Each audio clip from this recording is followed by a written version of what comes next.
Hello, bienvenue sur God Visionnaire TV, la chaîne qui vous donne de l'information pour éclairer vos décisions. Aujourd'hui, spéciale vidéo pour les églises. Nous allons voir ensemble comment gérer un excédent de trésorerie. À tout de suite.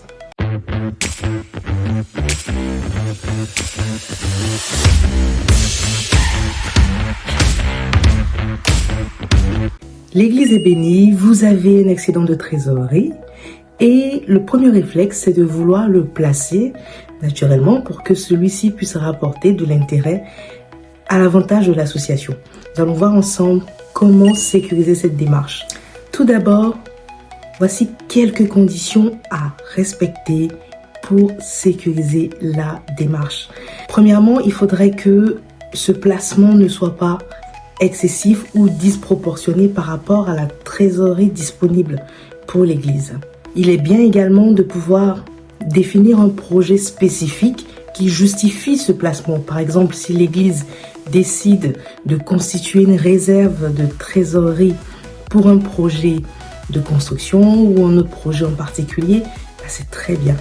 Il faut toujours vérifier l'adéquation du placement avec l'objet cultuel de l'association. L'association ne doit pas se transformer en organisme de placement. C'est pourquoi l'objet cultuel ne doit pas être déconnecté du placement et il est recommandé de définir en général un projet spécifique qui justifie ce placement. Attention, si cette condition n'est pas respectée, qu'est-ce qui peut se passer ? La qualité cultuelle peut être remise en cause. Enfin, il faut que le conseil d'administration valide expressément la démarche pour la sécuriser. Alors, voyons ensemble maintenant quels sont les placements possibles. Tout d'abord, nous avons le livret A. Il est intéressant parce que ce livret A n'est pas fiscalisé tant que le placement n'excède pas 76 500 €. C'est pareil pour le livret bleu du Crédit Mutuel qui suit les mêmes règles. Si l'association atteint les 76 500 € de placement, elle peut opter, troisièmement, pour un compte sur livret, qui est appelé un CSL. Ce compte sur livret, par contre, est fiscalisé à hauteur de 24% sur les intérêts qui sont produits. Donc, chaque année, l'association va devoir faire une déclaration pour indiquer le montant des intérêts générés par son compte sur livret et calculer l'impôt. Et enfin, envoyer la déclaration auprès des services fiscaux. Un autre placement intéressant, c'est l'assurance vie. Certes, toutes les banques ne le proposent pas systématiquement aux associations cultuelles, mais c'est possible. Il faut toutefois respecter des conditions bien strictes. Il est important que l'objet du placement ne soit pas déconnecté du caractère cultuel de l'association et mieux encore s'il est justifié par un projet spécifique. Enfin, nous avons le contrat de capitalisation. Alors là également, il y a quelques conditions bien strictes.